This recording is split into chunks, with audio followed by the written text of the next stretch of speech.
Then the Lord took note of Sarah as he had said, and the Lord did for Sarah as he had promised. So Sarah conceived and bore a son to Abraham in his old age, at the appointed time of which God had spoken to him. Abraham called the name of his son who was born to him, whom Sarah bore to him, Isaac. Then Abraham circumcised his son Isaac when he was 8 days old, as God had commanded him. Now Abraham was 100 years old when his son Isaac was born to him. Sarah said, "God has made laughter for me. Everyone who hears will laugh with me." And she said, "Who would have said to Abraham that Sarah would nurse children? Yet I have borne him a son in his old age." The child grew and was weaned, and Abraham made a great feast on the day that Isaac was weaned. Now Sarah saw the son of Hagar the Egyptian, whom she had borne to Abraham, mocking.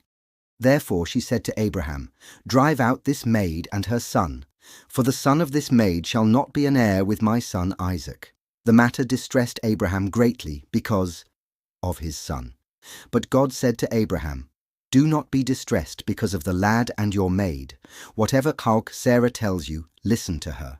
For through Isaac your descendants shall be named, and of the son of the maid I will make a nation also, because he is your descendant." So Abraham rose early in the morning, and took bread and a skin of water, and gave them to Hagar, putting them on her shoulder, and gave her the boy and sent her away. And she departed, and wandered about in the wilderness of Beersheba. When the water in the skin was used up, she left the boy under one of the bushes. Then she went and sat down opposite him, about a bow-shot away, for she said, "Do not let me see the boy die." And she sat opposite him, and lifted up her voice, and wept. God heard the lad crying, and the angel of God called to Hagar from heaven and said to her, "What is the matter with you, Hagar? Do not fear, for God has heard the voice of the lad where he is. Arise, lift up the lad, and hold him by the hand, for I will make a great nation of him." Then God opened her eyes, and she saw a well of water, and she went and filled the skin with water, and gave the lad a drink.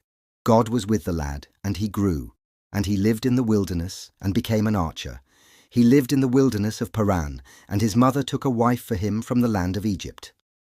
Now it came about at that time that Abimelech and Phicol, the commander of his army, spoke to Abraham, saying, "God is with you in all that you do. Now therefore swear to me here by God that you will not deal falsely with me, or with my offspring, or with my posterity, but according to the kindness that I have shown to you, you shall show to me and to the land in which you have sojourned." Abraham said, "I swear it." But Abraham complained to Abimelech because of the well of water which the servants of Abimelech had seized. And Abimelech said, "I do not know who has done this thing. You did not tell me, nor did I hear of it until today."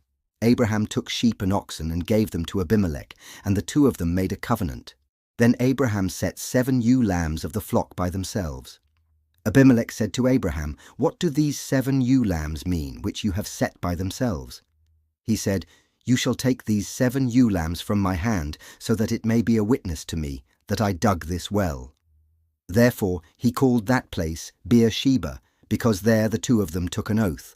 So they made a covenant at Beersheba, and Abimelech and Phicol, the commander of his army, arose and returned to the land of the Philistines. Abraham planted a tamarisk tree at Beersheba, and there he called on the name of the Lord, the everlasting God. And Abraham sojourned in the land of the Philistines for many days.